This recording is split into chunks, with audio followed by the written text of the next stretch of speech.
ಈ ಮೋದಿಯವರು ಶಾ ಇವ್ರು ತೊಂದರೆ ಕೊಡೋದು ನಮಗೆ ಜಾಸ್ತಿ ಆಗ್ಬಿಟ್ಟಿದೆ.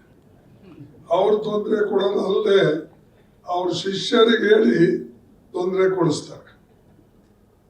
ನಾನು ಉತ್ತರಾಖಂಡಕ್ಕೆ ಹೋಗಿದ್ದೆ. ಅಲ್ಲಿ ಬಹಳಷ್ಟು ಸಾವಿರಾರು ಜನ ನೆರೆದಿದ್ರು. ಅದು ರಾಮಲೀಲಾ ಮೈದಾನ.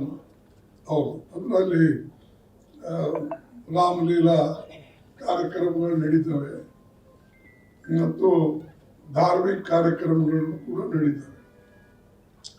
ನಮ್ಮ ಪಕ್ಷದ ಜನ ಅವರು 4-5 ಕಡೆ ಅಪ್ಲಿಕೇಶನ್ ಹಾಕಿದ್ರು.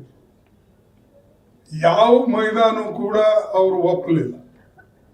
ಕೊನೆಗೆ ನಮ್ಮ ಜನ ಏನ್ ಹೇಳಿದ್ರು, ಯಾವುದು ಮೈದಾನ ಖಾಲಿ ಇಲ್ಲಂದ್ರೆ ಇಲ್ಲಿ ಸರ್ಕಾರದ ರಾಮಲೀಲಾ ಮೈದಾನ ಇದೆ, ನಾವು ಇಲ್ಲೇ ಮಾಡ್ತೇವೆ ಅಂತ ಹೇಳಿ ಅವ್ರು ಹಠ ಹಿಡಿದು ರಾಮಲೀಲಾ ಮೈದಾನದಲ್ಲಿ ಮಾಡಿದ್ರು.